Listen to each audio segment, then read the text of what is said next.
Good evening. We will start. Welcome to Ken Sanchez Chambers. I call this March 24, 2026 hybrid administrative meeting of the Bernalillo County Commissioners to order.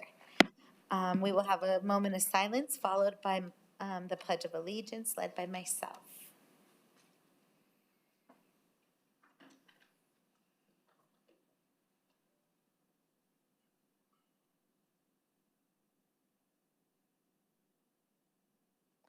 Please rise. I pledge of allegiance to the flag of the United States of America and to the republic for which it stands, one nation, under God, indivisible, with liberty and justice for all.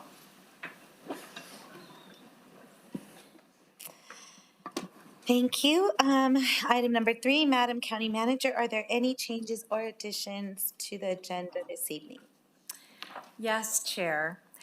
We are asking for a suspension of the rules for 8B housing. This is the 2026-2027 Bernalillo County Housing Department Annual Plan.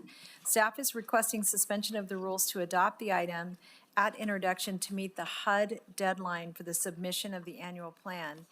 This item will be moved to adoption of resolution as item 9B.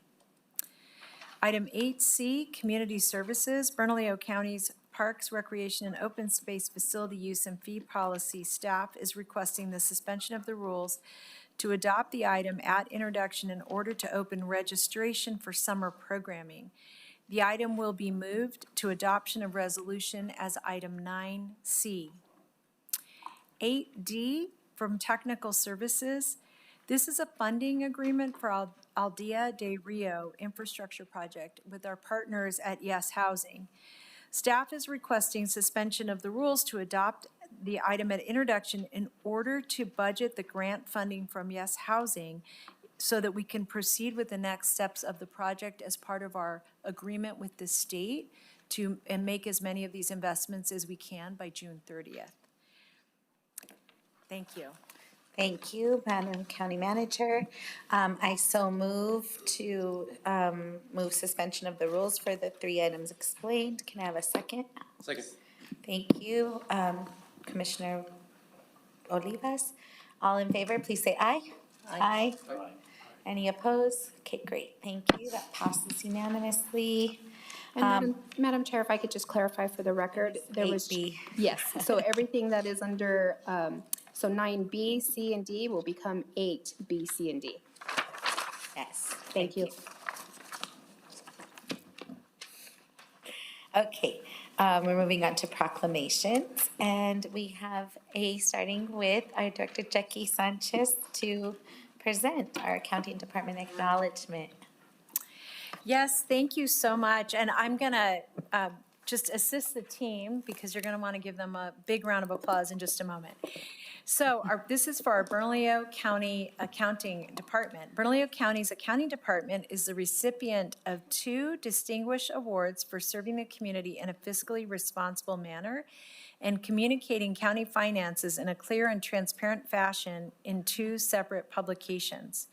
Starting in 1984, the Government Finance Officers Association has operated the financial reporting program to encourage and assist state and local governments to prepare excellent financial reports in line with the best full disclosure policies. The association judges the excellence of an agency's annual report presentations based on the clarity, completeness, and quality of reporting. This year, for their outstanding work in preparing the 2024 Annual Comprehensive Financial Report, the Accounting Department has proudly bestowed the Association's Certificate of Achievement for Excellence in Financial Reporting, the 25th consecutive year that Bernalillo County has received this offer. In addition, this year for an outstanding, they're getting an award for outstanding work in preparing the 2024 Popular Annual Financial Report. The accounting section of the Accounting Department is proudly presented with the Government Finance Officers Association's Award for Outstanding Achievement in Popular Annual Financial financial reporting. This is the 13th overall time Bernalillo County has received this honor. Therefore, I'd like to say on behalf of all of us at the county, how enormously proud we are of this team, both for receiving these incredible awards, but day in and day out, they really provide tremendous service to our entire community. So let's give them a big round of applause.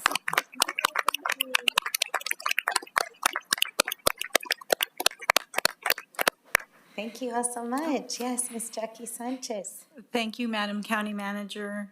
Good evening, Madam Chair and Commissioners. My name is Jackie Sanchez, Director of Accounting. Thank you for the acknowledgement of the Certificate of Achievement for Excellence in Financial Reporting for fiscal year June 30th, 2024. The preparation of the Annual Comprehensive Financial Report and the popular Annual Financial Report encompasses collaboration, talent, determination, hard work, and a brilliant team. Yes. So I would like to thank my team for their outstanding work on the FY24 ACFR and PAFR. Standing with me this evening, we have Stephanie Sanchez, Jennifer Galindo, Jillian Barella, Amber Romero, Robin Lujan, Tom Donlin, and Sandy Romero. Unable to make it this evening was Bryson Frazier, Amanda Montoya, Victoria Montoya, our fixed asset, payroll, and inventory sections. Thank you to the Board of County Commissioners for accepting our ACFR year after year. So I come up, bring it before you for acceptance. Without that, we would not be able to submit this to GFOA for the award. So thank you very much. Also, thanks to our external auditors, Baker Tilly, our audit committee, county manager, elected officials, DCMs, directors, and departments countywide. I stand for questions.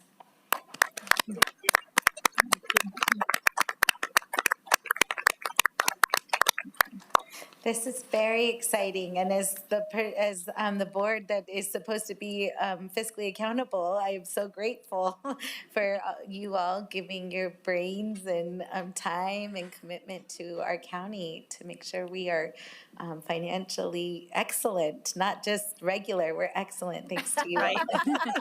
That's correct. So thank you so much, and I think Commissioner Benson has something to share. Thank you, Madam Chair. Well done. Thank you. There's several, all departments of the county are required in order to meet the public good. But without clear accounting, keeping the gears moving, none of it would happen. So thank you. And it's kind of an unsung heroic act because it's behind the scenes and most of the public doesn't see it, but we see it and we recognize you guys. Thank you. Thank you, Madam Chair and Commissioners. Thank you.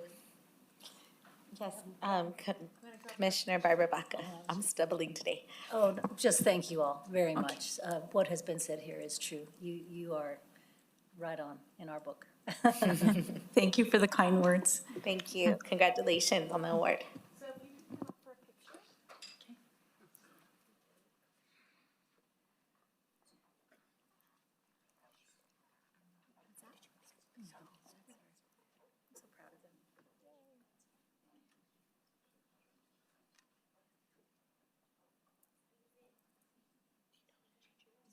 I'll take one step that direction. Yeah. Oh, perfect.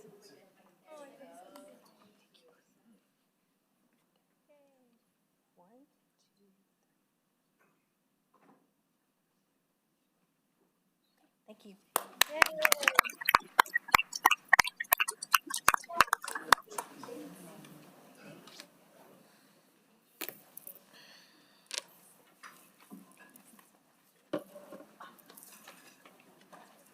Congratulations to our awesome team.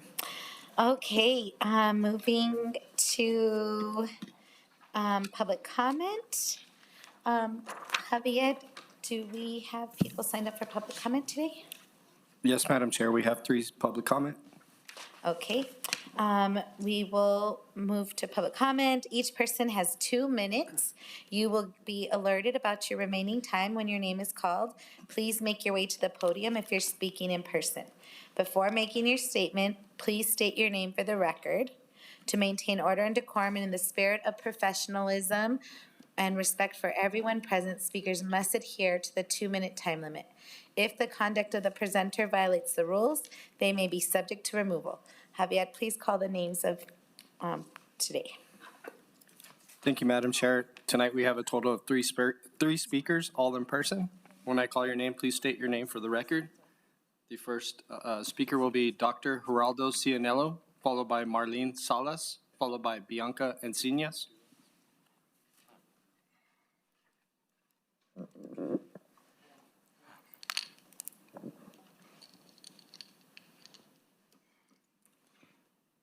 Okay.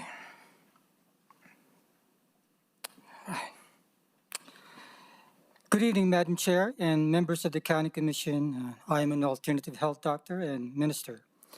New Mexico is the abortion capital of the world, and Albuquerque is the second most violent crime in the nation per capita. And I want to quote, environmental protection efforts are necessary to counter the potential harm that chemical abortion drugs are creating for our people, wildlife, and ecosystems. The American people deserve to know the negative effects caused by chemical abortion drugs, end quote. This is a letter from the former U.S. Senator Marco Rubio and Representative Josh Berchin et al. To former EPA Administrator Michael Regan, May 29, 2024. And this should be an alert to all of us. Now, did you know there's a comprehensive analysis titled Abortion in Our Water, detailing how the same water that we taxpayers use to drink, cook, and bathe in may contain residual from abortion drugs. It showed that 30 to 40 tons of hazardous medical waste, including human fetal remains and chemical byproducts of the abortion pill, mifepristone, are being flushed into U.S. water system annually.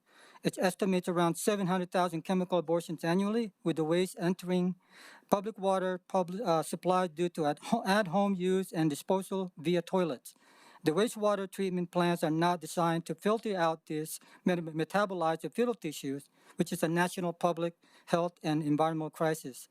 The FDA and EPA failed to conduct environment impact studies before approving it and are now violating federal laws like the Clean Water Act and National Environment Policy Act.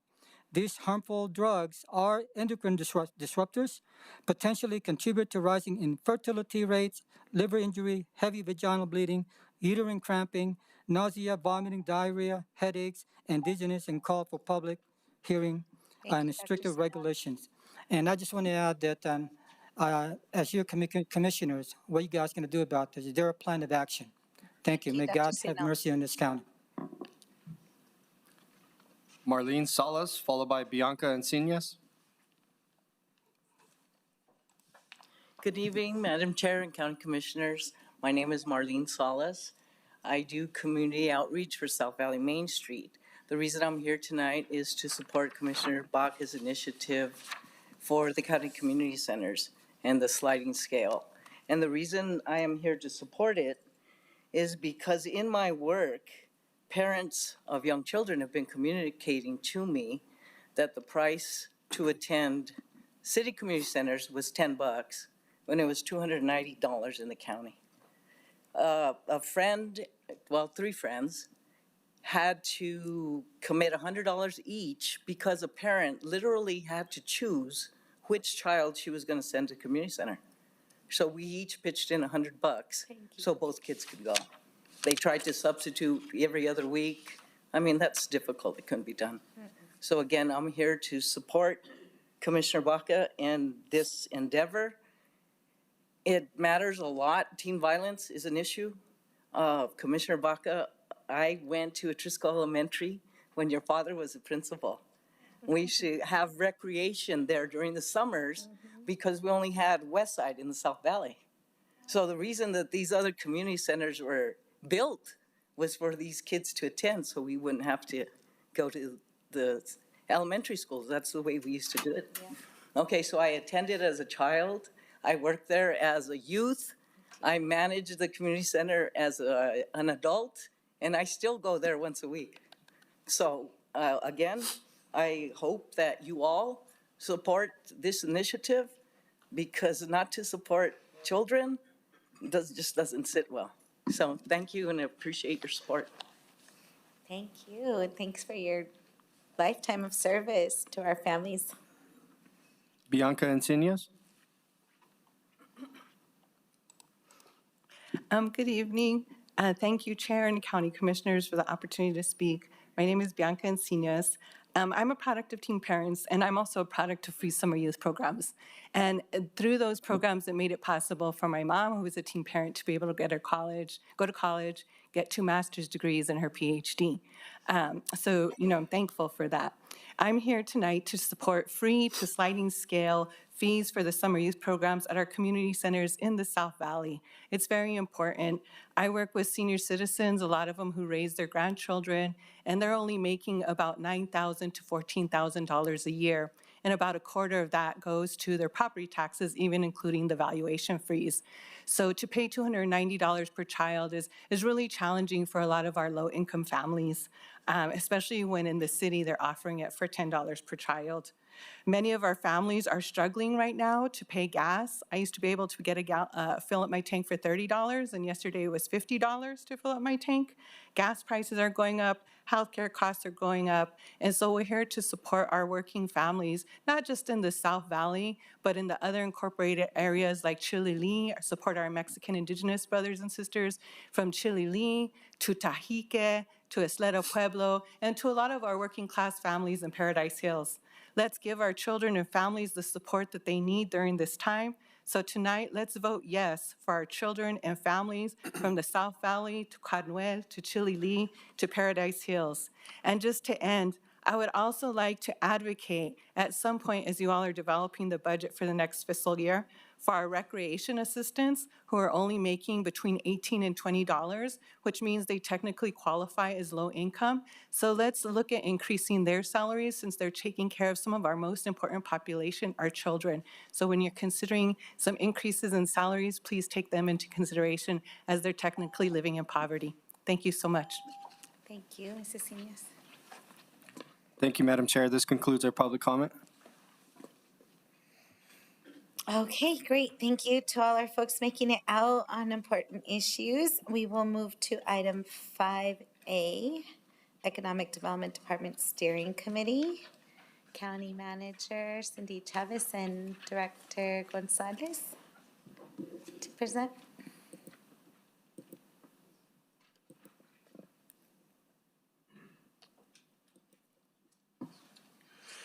Good evening, Madam Chair and members of the Commission, Marcos Gonzalez, the Economic Development Department. We just wanted to provide you all a quick update on where we're at with the policy updates that we're doing for economic development. As in AR 26-24 asked for the steering committee and the department and the county manager to bring back 3 items, provide a recommended community benefits rubric, report on proposed pilot policy, and establishment of the EDCAB, or the Economic Development Community Advisory Board. We continue to meet with the steering committee, and they needed some additional time, so they actually finalized the rubric and those other 2 items as well today, this afternoon. And they're going to clean up the language in it, just to making sure that it's meets all the, that there's a lot of editorial cleanups that need to happen to the document, and they'll be voting on the final adoption on April 6th, and we'll be bringing back that final report at the April 14th county commission meeting, and then at the April 28th meeting, we'll actually be bringing back all the policies for adoption that includes the economic development community benefits component, as well as the data center component, as well as updating a lot of the language within the policies to be reflective of a lot of the community dialogue component, the way the public was speaking about how they wanted to see economic development as well, and not so lawyerly and finance-oriented, but actual economic development, community-oriented as well, and making sure those policies are meeting what the community was asking for. So that's our quick updates for today, and we'll bring back again at March 14th the substantive updates on those three items that we talked about earlier. We'll stand for questions. Yes, Commissioner Barbara Baca. Thank you, Madam Chair. And you meant April 14th, right, Marcos? Yes, April Yes, 14th. yes. But Sorry, did I say March 14th? Yes. Oh. Okay. April 14th is when, to clarify, April 14th is when we'll be coming back with those items. And then April 28th, we'll be coming back with the actual policy update, which will insert the data center component as well as the ED policy component framework with the community benefits.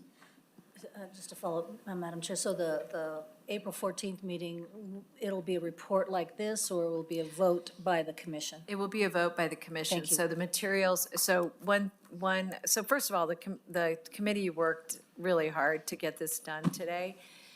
They have to have one more vote in public with the final document, so one of the members of the committee is editing that document. We'll have a meeting on April 6th. That will be a very brief meeting for them to be able to vote on those items, and then we'll be bringing them back to you on April 14th, so we have time to sunshine them for the public. Great.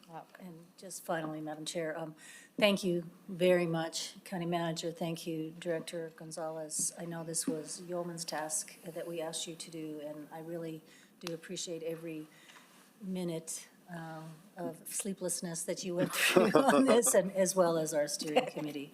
I do think that we're coming to a very good conclusion, and I look forward to that final report. Thank you. Thank you. I just want to also thank you both for, and to the communities working on it and everybody putting in it. I think this is an important moment in time to be having these discussions and grappling with what's ahead of us. So thank you for the work. I look forward to seeing it as well. Thank you. Okay, moving on to item number 6, approval of consent agenda. The consent agenda has been published and made available to the public. Therefore, I move to approve the consent agenda. Can I have a second? Second. Thank you. Second by Commissioner Barbara Baca. All in favor, please say aye. Aye. Aye. Any opposed? Okay, great. That passes. On to item 8A, Economic Development. Again, Director Marcos Gonzalez to talk about introduction of the Villa Hermosa project. Yes, Madam Chair and members of the commission, we're here to talk about the introduction of the Villa Hermosa Affordable Housing Project. For clarification, this is adoption of a brand new 4% low-income housing tax credit deal that provide tax exemption. This is 288 units of existing housing stocks that will continue to remain affordable. And this is for a full rehab of the entire complex. And the term of this transaction would be for 30 years.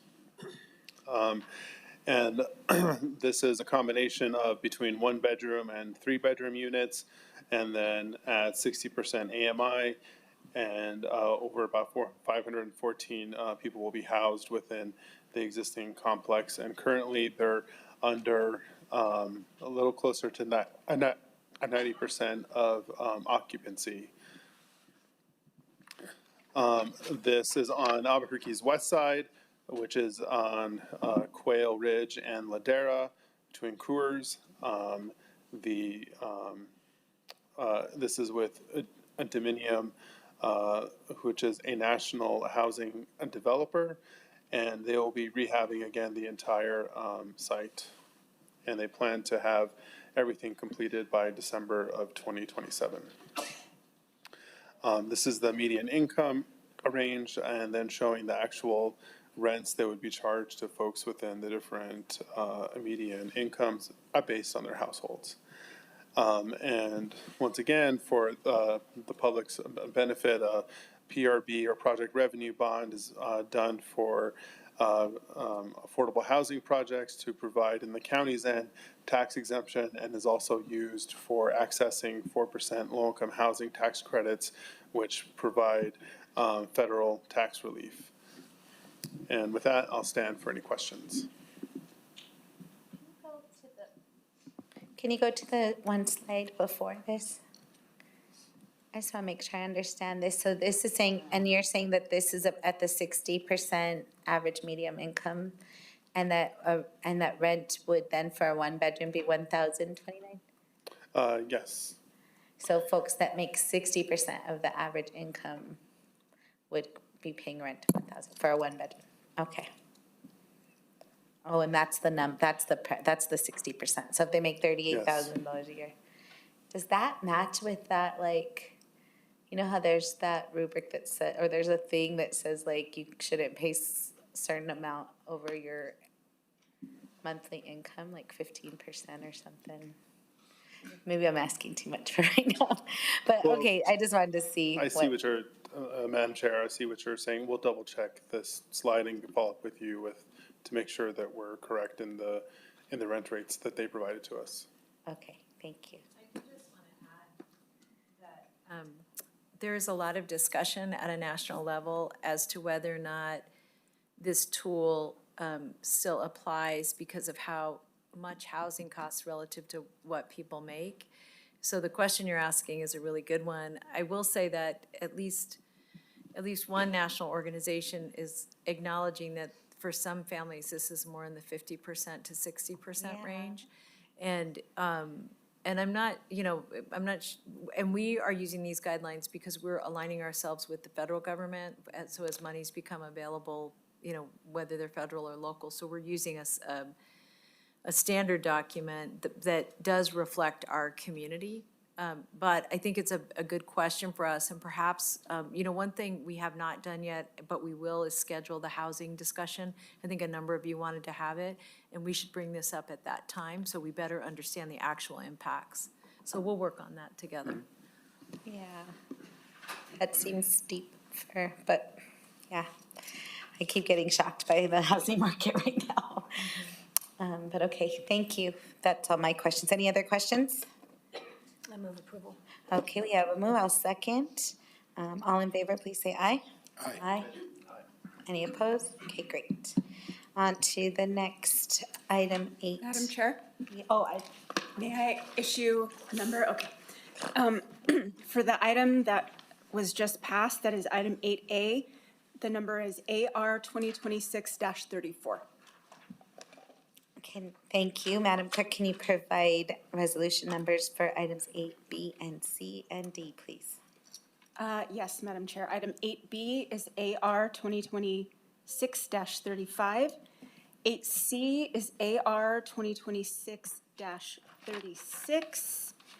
And Madam Chair and Julie, I'm not sure, do we issue a number for item 8D? Julie, can you confirm? Thank you, Madam Clerk. Madam Chair, that is correct. This item was approved for suspension of the rules, so it did not reflect a request for a clerk issued number. We are requesting one. I do see that now. So item 8D would be FR 2026-37. Thank you, Madam Clerk. Thanks for reminding me. Moving to item 8B. We have Housing Deputy Director Kari Ellis to present, I believe. The Housing Department Annual Plan. Good afternoon, Madam Chair, County Commissioners. My name is Carrie Ellis. I was going to start with not Amanda, because it's usually Amanda. Carrie Ellis, Deputy Director for Housing. And today I have with me Leanne Montoya from our awesome housing team to present the annual plan. Thank you, Carrie.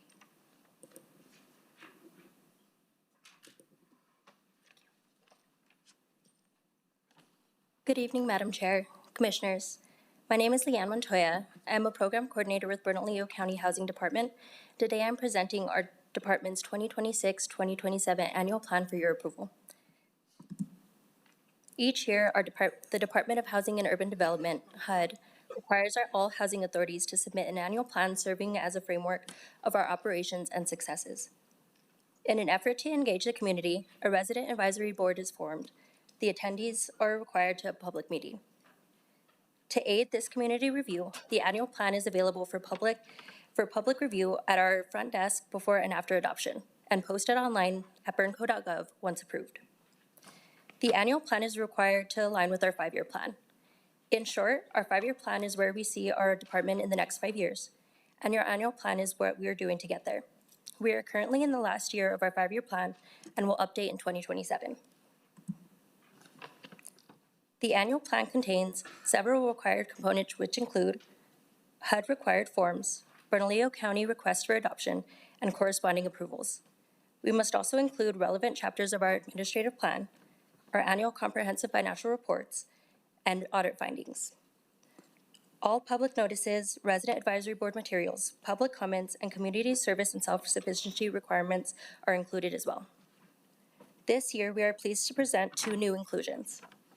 The first being the creation of the Bernalillo County Rapid Rehousing Program, which focuses on families needing assistance to prevent eviction and homelessness.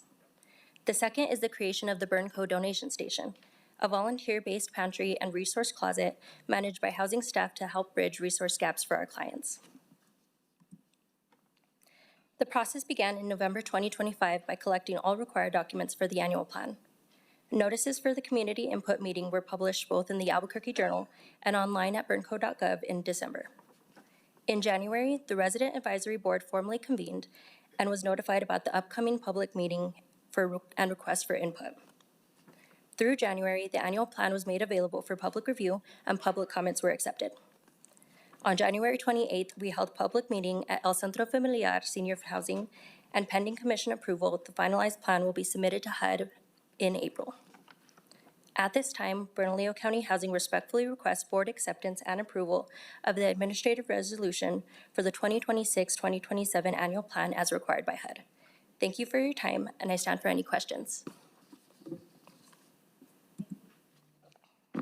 Thank you so much. Is there any questions from the board? Yes, Commissioner Olivas.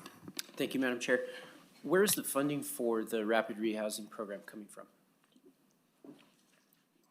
Madam Chair, Commissioner Olivas, thank you for the question. Currently, our funding source is the state. We were given a pot of dollars to focus on stabilization, eviction prevention, getting folks off the streets when possible, moving costs, things like that. We also have an MOU right now with APS, and we're helping process requests for families, for stabilizing families through the McKinney-Vento program. Great. I think that's a really good use of resources, and glad to see that's included in there. And I think that we're going to continue to have to refill that pot, because that, I don't know how much money's there, but you know, that's a Band-Aid that we're going to have to keep putting on, because you know, people get evicted and life circumstances happen. So I hope we'll continue to look for funding for that. And then the other question I had is just on your voucher program in general. How many, I guess, you know, empty vouchers do you have? Do you have any? Madam Chair, Commissioner Olivas, thank you. We currently are pulling from our wait list. We are sitting at about 95% leased up. So as vouchers are falling off, we're able to reissue right away to pull people off of our wait list and get them in, screened, and issue vouchers once they're determined to be eligible. So right now we have an ongoing process where we're doing orientations, we're getting folks in. So we're sitting a couple hundred vouchers, right? But we're pulling them as quickly as possible. The screening process is kind of long, but we don't keep them sitting there for very long. And how many people are on your wait list? Madam Chair, Roughly. Commissioner Olivas, approximately 1,800 people. We just cleared out our wait list, and so that number is just coming from folks that were able to apply October 1st. Okay. And do you know how that compares to like what AHA has or any of the other sort of regional organizations that do the same work? So Albuquerque Housing Authority does it a little bit differently. They do a lottery every year, so they clear their wait list completely every year. We keep ours running, and we issue a letter, and we ask folks to return it to us in some capacity, email, bring it in, if they're still interested. But Albuquerque Housing Authority, they open it for a short window of time. They probably put 2,000 people on it, and it's just based on a lottery. And do they fill all of their vouchers, just so everybody's using everything that we're allocated? Okay. For the most part, we have to balance between our available budget, which is high per unit costs right now, they're just now starting to level out, and the number of vouchers. So we can lease up to our budget or our number of vouchers. But right now, because housing costs, like you mentioned, Madam Chair, are rising. So we have to really it's a balance of both of those. We would never be able to go to 100% of vouchers available, but we can go up to 100% of budget. Got it. Last question. Do you do any outreach to landlords? You know, you mentioned this public meeting and a tenant advisory board. Do you involve landlords in any way to get their input and feedback? Thank you, Madam Chair, Commissioner Olivas, we do. We have an ongoing quarterly landlord engagement that we do a couple of things. So we have trainings in-house. We invite all of our landlords, and we will have kind of a review of our programs, the requirements for participating in the program. If there's new rules or guidelines, federal regulations that are changing or maybe expected changing, how we can best support them. We also are currently doing kind of a knock and talk, if you will. We're going to landlords and engaging with them personally, some that aren't always willing to come into the office, or maybe they don't have time for our landlord engagement programs, but we're going and meeting them where they are. And we're also engaging other landlords that don't participate in the Section 8 housing program to try to sell ourselves and get more landlords and get more of an involvement in what we can do to how we can support landlords, what the benefit of becoming a vouchered landlord is, things like that. Great. I think that's really smart and appreciate all your answers. Thank you. Thank you. Thank you. Any other questions? I just had a quick question because of all the great questions Commissioner Olivas asked. What would you say is the average wait time on a waiting list? Madam Chair, thank you for the question.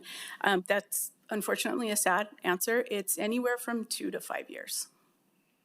When I got in Section 8 housing, all of us that were waiting talked to each other, and it was about average 2 years, and that's almost exactly what it took for me to get was 2 years. So sad to hear that's only getting wider. So thank you. Welcome. Okay, I move yes. I would want to just add one point of information related to what Commissioner Olivas raised. One is I just wanted to compliment the staff.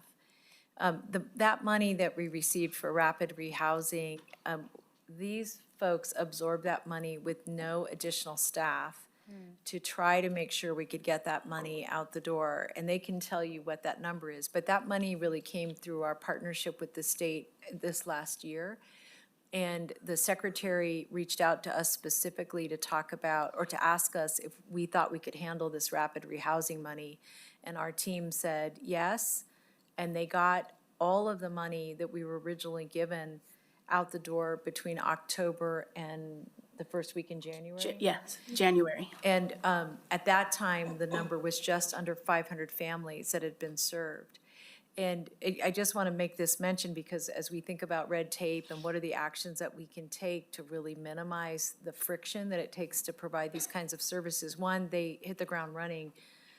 Two, in the time that we spent that money, the APS was still waiting for their money to come to them. And this was supposed to be one program. So under your leadership, we were able to spend down those dollars, provide support to APS because they were having the interactions with the McKinney-Vento families, but get that money to families to allow them to stay in their homes. And they did all of that, like I said, with no additional staffing. And partly because we didn't know if the state would come through again this year, and we don't know yet if the money that is available is money we will be able to apply for this program. So the point you're raising is a very important one, and we're going to continue to ask for that resource, but we'll be working with all of you to make sure we're advocating for it. Thank you. Thank you. Okay, I so move that, to pass the Housing Department Annual Plan. Can I have a second? Second. All in favor, say aye. Aye. And no opposed, you have that in nice. Thank you for the information. Moving on to item C, Bernalillo County Parks, Recreation, Open Space Facilities. Deputy County Manager Townsend to present.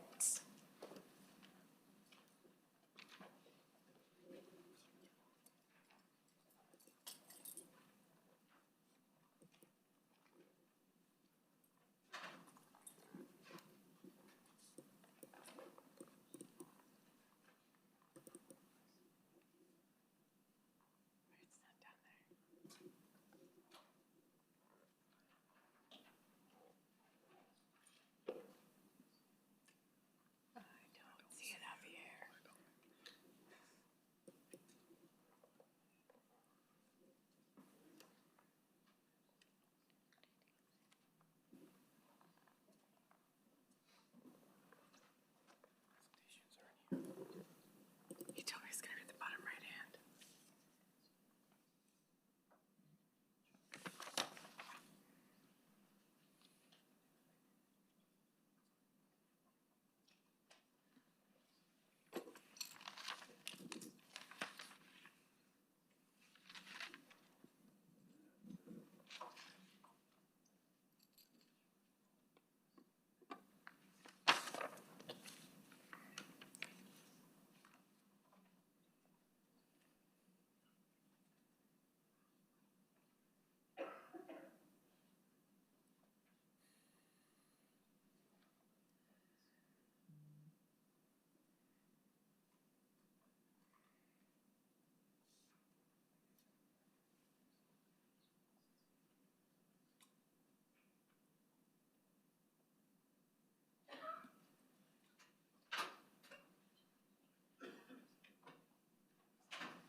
Okay. I don't know how to do it either. I think he's gonna help you. Your mic's not on either. That too. Oh, there we go. There we go. I can hear you. We're winning tonight. Good evening, Madam Chair, members of the commission. My name is Danette Townsend. I'm the Deputy County Manager for Community Services, and we are going to be presenting to you tonight on the summer program sliding fee scale, but I'm going to turn it over to Director Andre Dixon to give you the details on that, and we will both be here to stand for questions in the end. Thank you, Danette. Good evening, Madam Chair, Commissioners, Madam County Manager. I'm Andre Dixon, Director for Parks, Recreation, and Open Space. Tonight, we're seeking approval of administrative resolution to implement a sliding fee scale for the Bernalillo County Youth Summer Program. This initiative is designed to increase access for families with low to moderate incomes by reducing cost-related barriers to participation. Many working families fall above the traditional assistance thresholds but still face financial barriers to participating in youth programs.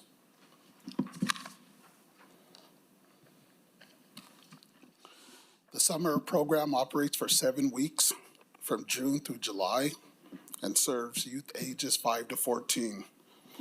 In 2025, we served over 1,300 youth across Bernalillo County, despite having the capacity to serve approximately 2,050 youth based on current staffing allocations and facility capacities.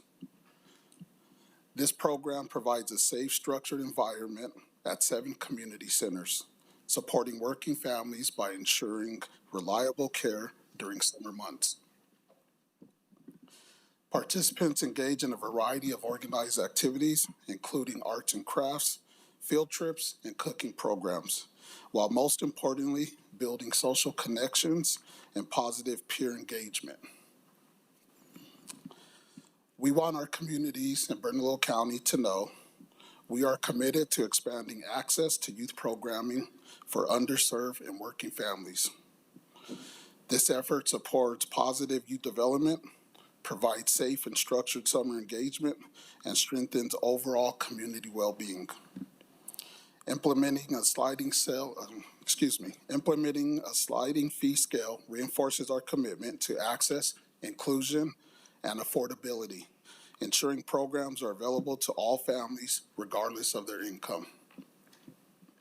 At this time, I will turn it over to Deputy County Manager Danette Townsend, who will walk us through the sliding fee schedule methodology based on the federal poverty level.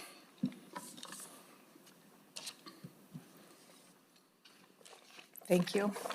We worked with Deputy Assessor Ryan Travelstead to ensure that our math was correct, first of all.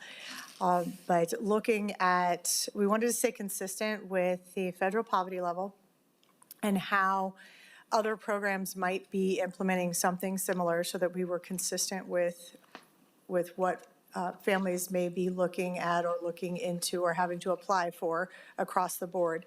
So looking at that schedule, what you will see is an example of, similar to what you saw in the economic development presentation, a family of four, if they were at 320, anyone at 325% of the federal poverty level would receive the program for free.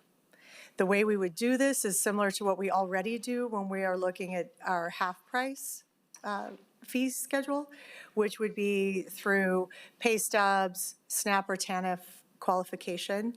That is, we collect that, we take people at their word, and then they automatically would qualify. The way we would figure out whether or not they were above 325% is a family of four with a monthly income of $8,938 would qualify for a reduced fee of $85 per child. And that would be an average annual income or approximate annual income of $107,244. What you see on the screen are monthly incomes because that's how the federal poverty level scale works. But it would be $107,244 for a family of four at the 325%. And our request will be on the last slide, but I did want to stand for any questions regarding this sliding fee scale that we have put before you, knowing that this is a lot of numbers for a quick look. I guess my question maybe you're going to get to is how did you get to the,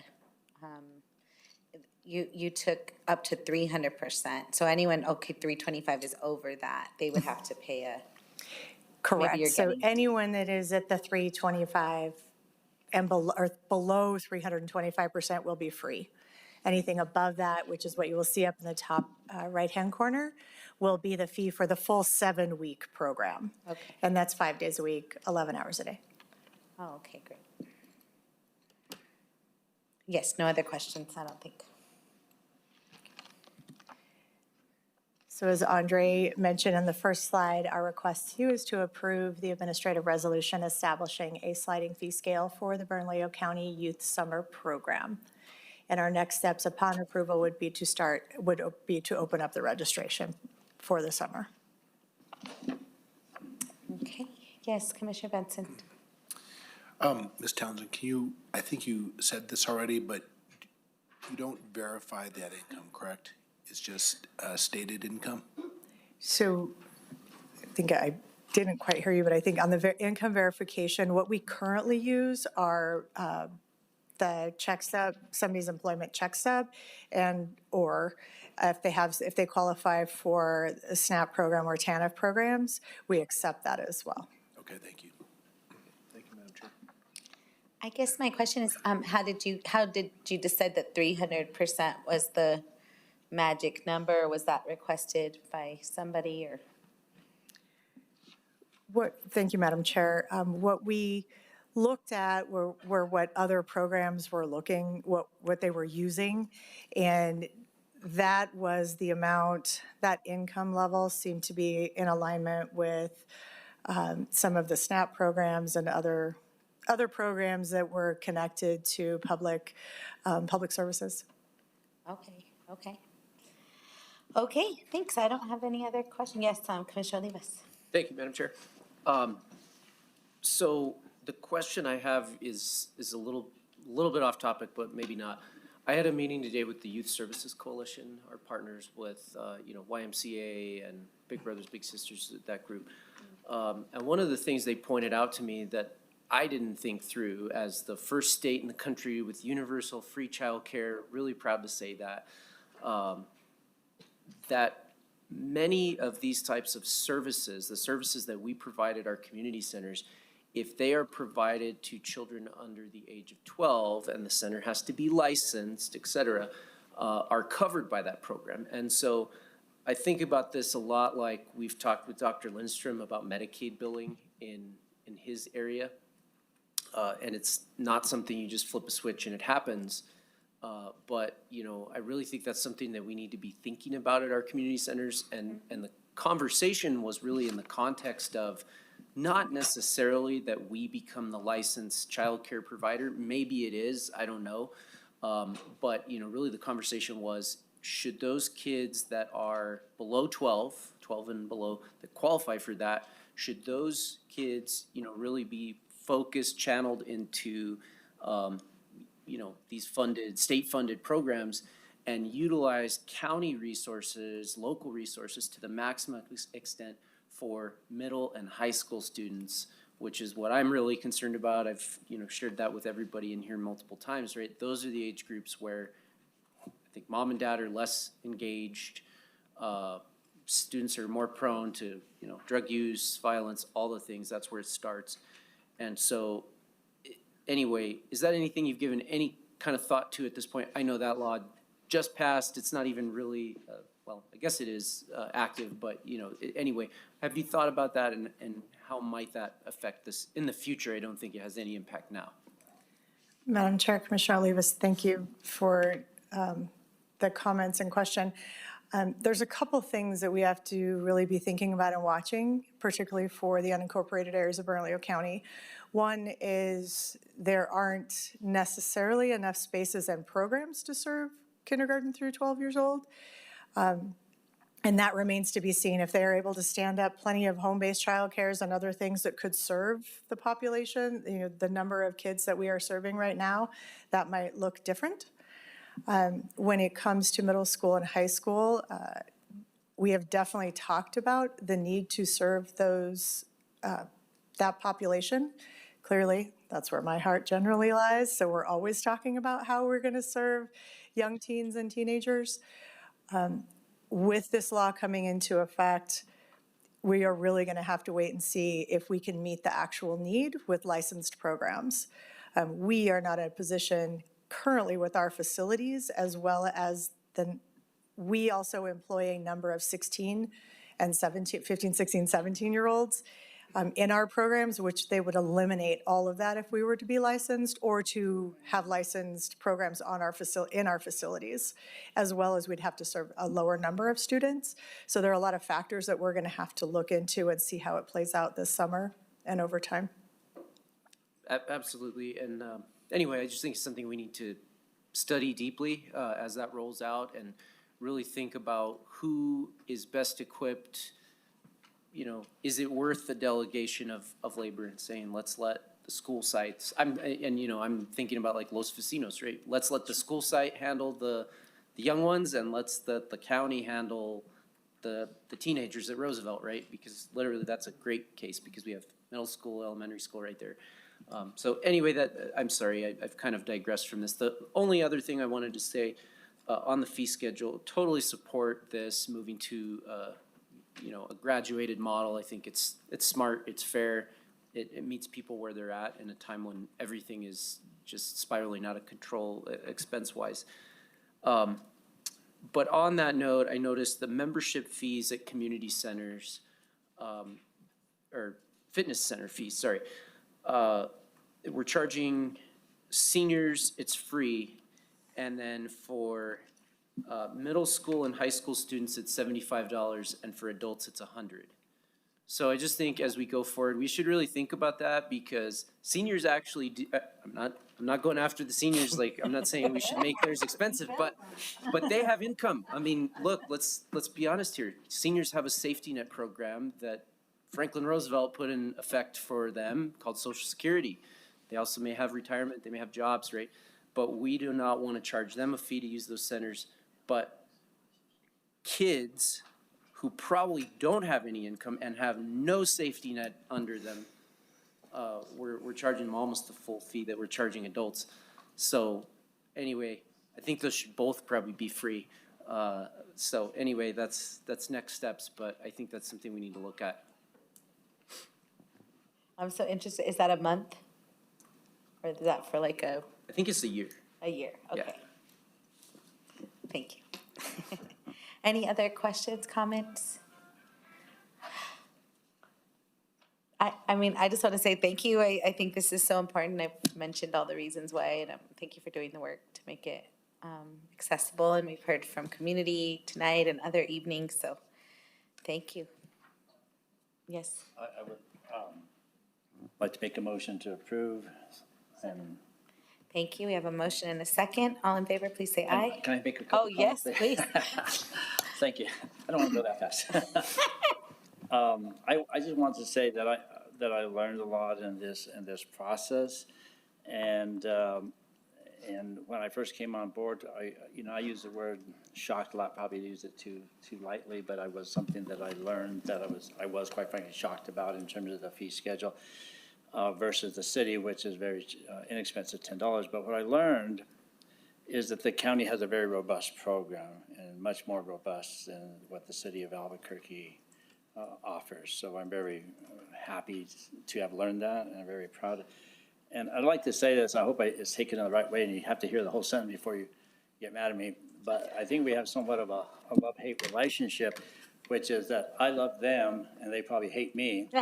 And I say that just because, there's a lot of learning that goes into the process to understand why things are the way they are.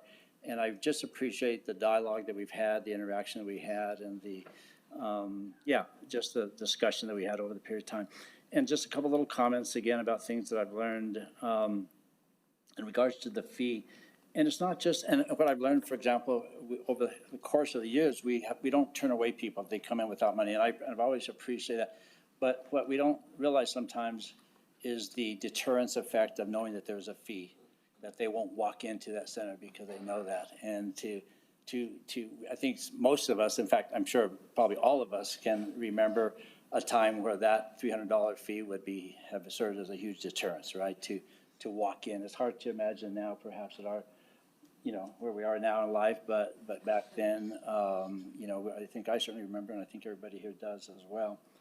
And the other thing that I think about a lot, and I talk about many times, is when I've learned how much money that we invest, rightly so, into housing children at the Youth Services Center, and I don't even want to repeat that figure. It just blows my mind. So this is a very, very, very small investment that I think will prove have a high rate of return. And I just want to thank the staff for putting up with me and having patience with me and informing me and educating me along the process, and for them taking this on and doing such a great job of analysis and coming up with this.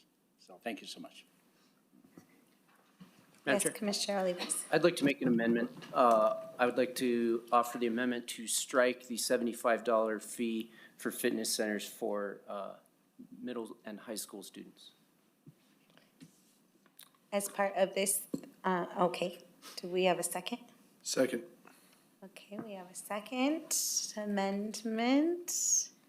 Yes, County Manager? Yes, thank you. I just want to ask the staff what the impact of that is, not just financially, but I don't know enough about why we have the fee or not, so I just want to make sure we give staff a chance to give feedback to that.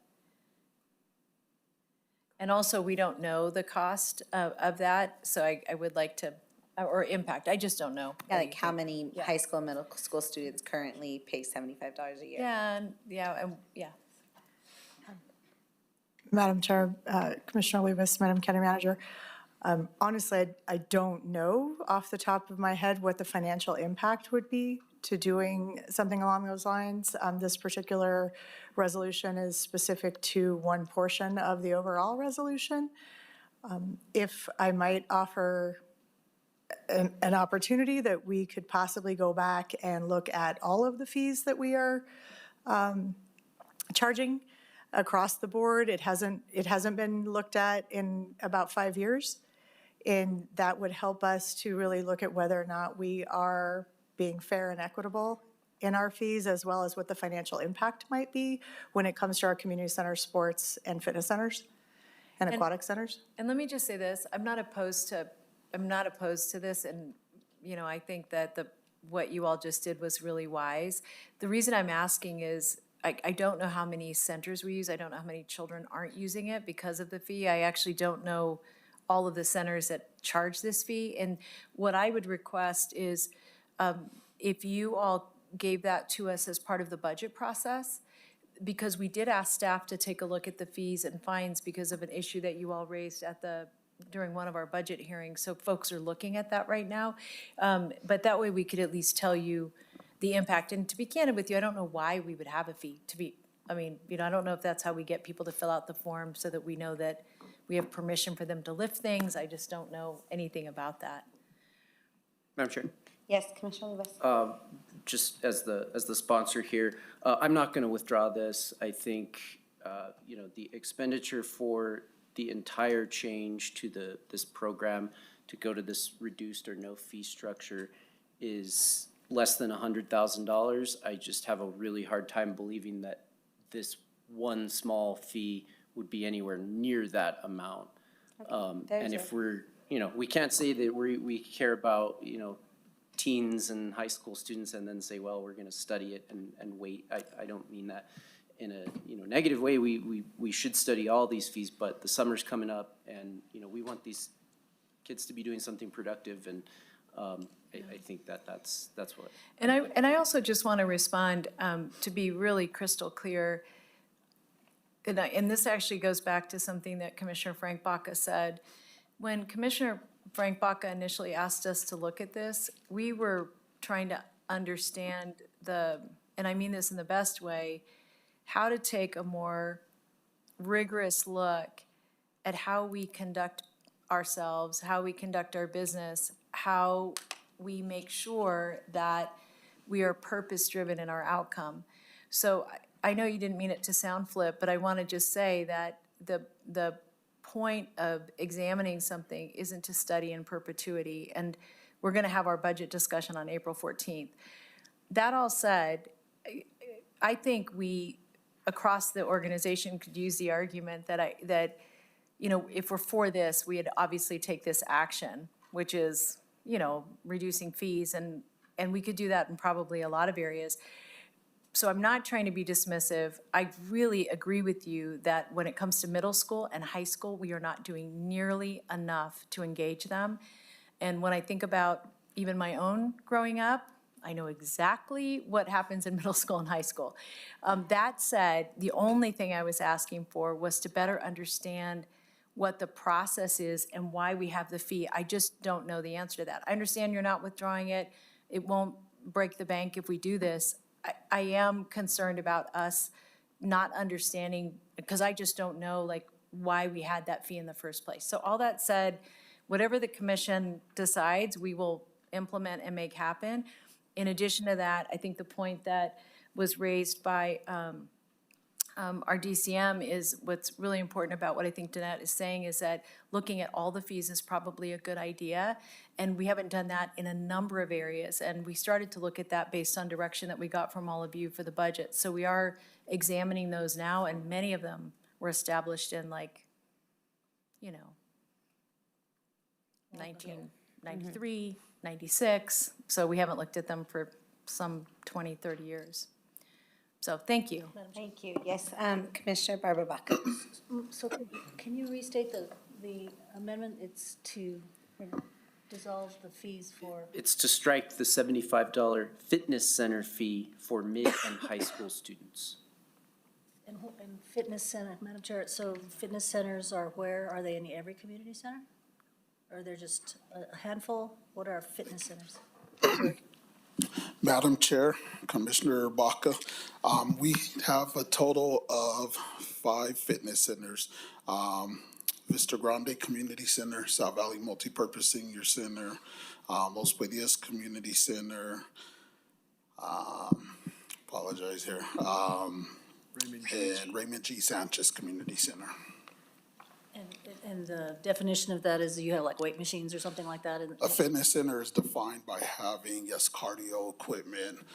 Some of the facilities have free weights, but it's defined as something that has, like I said, treadmills, ellipticals, things of that nature. Okay, thank you. Thank you. And just one last comment. I think, and when I got the briefing from DCM Townsend, I definitely think looking at all of our fees it's time to do that, associated maybe with, next year's budget, so that we can really right-size these things and take a look at all ages. So I'm for that. I'm not making an amendment or anything like that, but I do really encourage that. I think that would be really, really helpful. Thank you. Thank you, agree. Okay, there's an amendment with the second. Is there any further discussion? Okay, all in favor? Oh, yes, Commissioner Benson. Yeah, thank you, Madam Chair. I'm willing to wait on voting in favor of this. I think it's a great idea. I would have been all over it in high school, and I think a lot of guys would, and girls. But just for the impact and kind of taking a cogent pace, I'm willing to wait on this until we have more data. But if we can have it by next month, then that still gives us time for summer, when the kids are out of school. We're going to bring the budget to you on the 14th, so I would have it for the next meeting, actually. And then the other thing I would just want to make sure of is, I know when we have younger people in facilities, we want to make sure we have parents sign off. So I'm just curious as to whether or not this was tied together to make sure that there was an adult that was making sure that a child could use our facilities. I'd want to talk to, yeah. But anyway, we could have that to you by the 14th. And irrespective of the vote, we'll have that to you by the 14th. Thank you. Madam Chair. Thank you. Yes, Commissioner Olivas. So we don't have a membership fee for youth and teens. It specifically calls that out for the general community center. So, I don't think it's that we're trying to have parents sign something or, give approval for them to be there. And the other, thing that I don't know that the FY27 budget, so that would be for next summer. The budget that you're proposing to bring on April 14th does not go into effect until July. So this is for now, going into effect this summer. The budget would not do that. It would be next summer, or half the summer. Just through the chair, 2 comments that I would make. One is having children in a community center is different than having children in a weight room. And that's the only point I'm making, is that, we have to be mindful of that, and that's all I'm saying about that. In terms of the action that you're requesting, is that we can institute it at any time. So all I was saying is that it would line up with the time that we're bringing back the budget, but we could institute it that day if you like, or today if you like. So the only thing that I'm reacting to is just not having information that I can tell you that I understand all the implications of it. That's really the concern that I have. Not look, and just to say this because I think it's important, is that in my previous life, I established multiple programs for teens to have free this exact set of activities, especially focused on teens and especially focused on boys, because they have the least amount of activity that's organized, especially in the summertime. So this is really close to my heart. I'm more just doing the job of your county manager, which is to make sure that as we take decisions, that I just understand the implications of them. That's it. Thank you. I'd call the question. Yeah, any further? Okay, we have an amendment and a second. All in favor, please say aye. Aye. Any opposed? No. Okay, thank you. Now moving on to the original The original, can the person who's sponsoring it say the? Why am I lost in my own thing? Madam Chair? Yes? So the motion would be to adopt the resolution as amended? Okay, I move to adopt the resolution as amended. Thank you. I have a second from Commissioner Barbara Baca. All in favor, say aye. Aye. Aye. All opposed, say nay. No. Okay, oh, no. Okay, we have 4-1 pass on that. Thank you. Next, we have Mr. Brian Lopez to present item number 8D, Technical Services. Director Brian Lopez. Good evening, Chair Barboa, Commissioners, and Madam County Manager. I'm Brian Lopez, Technical Services Director for Public Works. I'm here to present a funding request to support the Aldea del Rio infrastructure project. This evening, staff is requesting approval of a financial resolution to accept and budget a $2.93 million grant from the New Mexico Finance Authority to support construction of the Aldea del Rio project.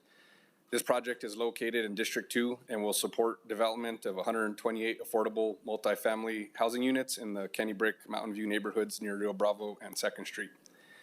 The funding will be used for critical infrastructure, including roadway construction, water and sewer utilities, right-of-way acquisition, and other improvements necessary to support the housing development. The project is already under site control and has been rezoned and master planned, allowing us to move forward with implementation. To date, approximately $950,000 has been approved and budgeted for this project, and this request adds an additional $2.93 million in grant funding to continue advancing the project. Currently, coordination on the roadway utilities and other components with Yes Housing and NMDOT are ongoing, and design is anticipated to be completed in the spring of 2027. With that, staff respectfully requests approval of the DFA agreement and the approval of the financial resolution to budget the $2.93 million grant. And with that, I'm happy to answer any questions. Very exciting. Yes, Commissioner Barbara Baca. I move approval. I think this is a very good project. Oh, yes. We have a motion by Commissioner Barbara Baca, a second by Vice Chair Frank Baca. Any other discussion? Yes, Commissioner Frank Baca, Vice Chair. I just have one question. I am a big supporter of this project. I've been briefed on it a number of times by staff as well as the developers, and it's exciting for many respects in terms of the location, the amenities, and probably more than almost anything, the change in zone is going to be a huge benefit to that community that will be paid dividends for forever, really. But I don't understand. I just want to make sure I understand the funding from the New Mexico Department of Finance, the 2.9, and I just don't understand that. If you would just explain to me that funding sort, I understand it's the state funding, but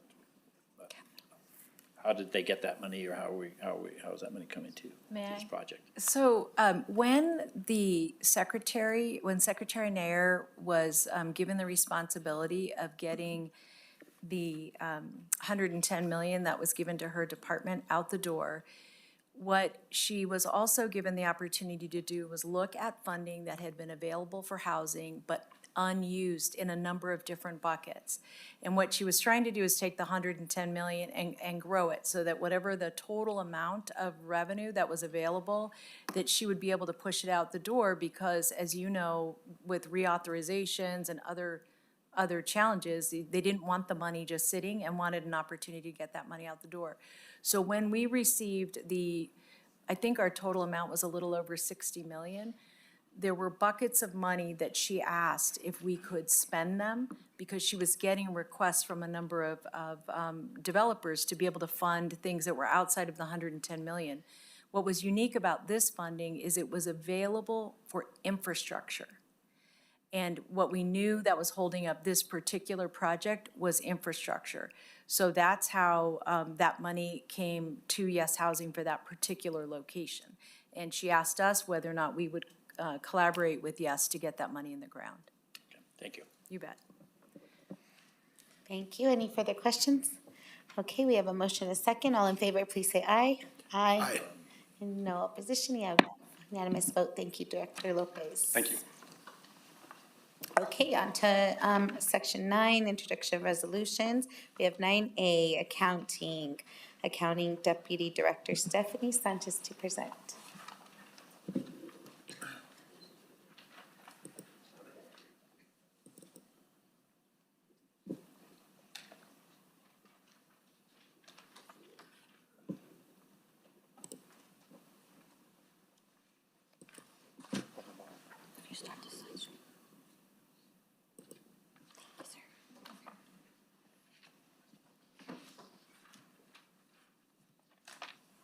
Good evening, Chair, members of the Commission. My name is Stephanie Sanchez. I'm the Deputy Director for Accounting and Budget.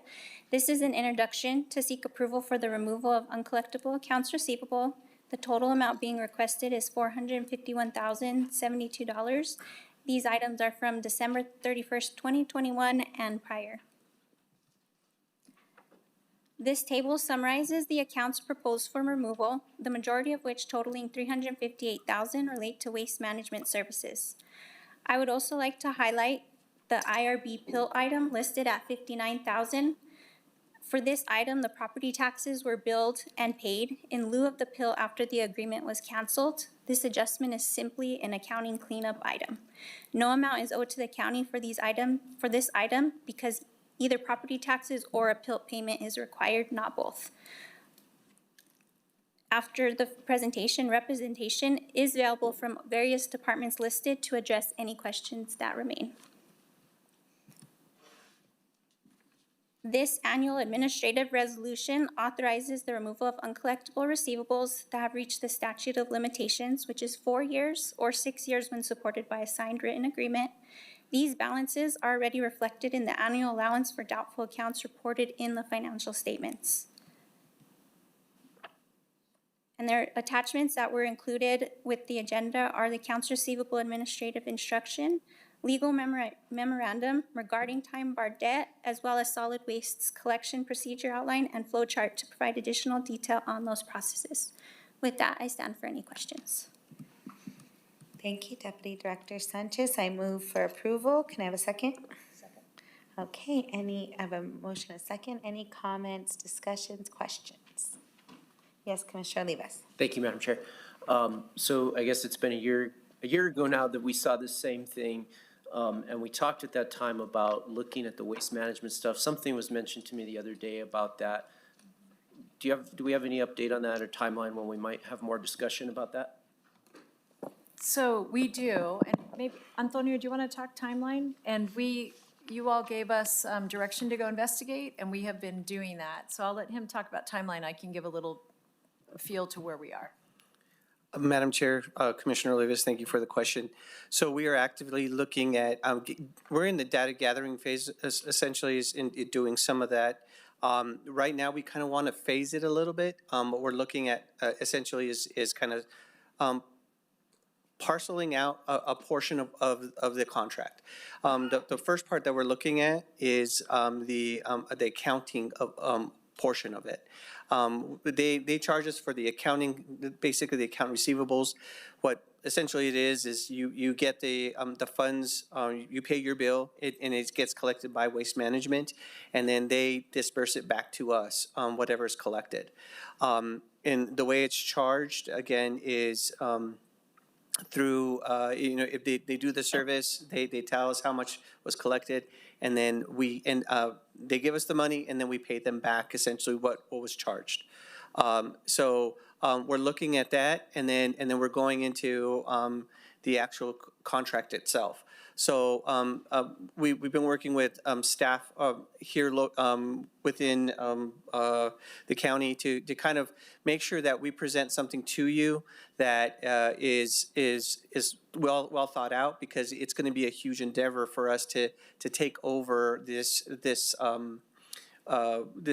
type of endeavor. So basically, to answer your question, is we're working on it, but it is going to take some time. I don't have a timeline for you. I mean, I don't want to tell you something and it be wrong, but I can definitely get that to you. And I would just add that, one of the key questions is it even a good idea? That's what you asked us to determine. And so the first thing we're trying to figure out, is it a good idea? How much risk would there be to the organization? How long would it take to phase the business model for us? And then the other thing for us to consider is, are there opportunities in the market that we haven't thought about? And I just want to give you two examples. One, you talked to us about the transfer center in Tijeras. We have a lot of people who are driving their recyclables and everything else over to the site. The footprint of that site is actually rather tight for the activity, especially if we start to add more wood or other things that people can dump off and then pick up. So those are all things that we have to look at. The other interesting opportunity, as we were learning more about the trade port, and Marcos might even have some ideas about this, we now understand that we have the ability to truck recycling out at a lower cost, although given the last 2 weeks, I should say that, with an asterisk, but because we have so many empty trains leaving here, to be able to get recyclables in other places and start to bring down the cost and maybe create some increase the cost and create some financial opportunities.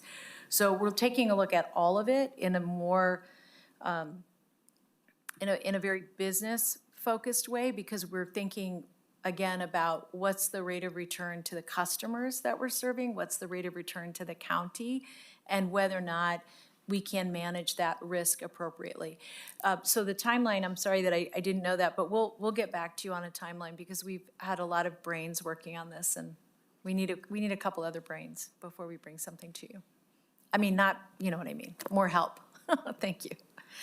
Last question, is this something, the whole thing, not just that piece, is this something that, I don't remember ever seeing anything like this in the budget, like a line item for this, maybe it's there, but is this something that we sort of anticipate every year? Because we do it every year, and it's more or less, I think, similar level. Is this something we budget for, just kind of knowing that we're gonna have to write off a certain amount? Yeah, it's included in kind of the revenue projections, and it's included in our annual report every year. I'm sorry, our annual financial report. So it's accounted for in all the numbers. Okay, thank you. Any other further questions? Okay, we have a motion and a second. All in favor, please say aye. Aye. Aye. And no opposition? No. Okay, we have a unanimous pass. Thank you, Deputy Director.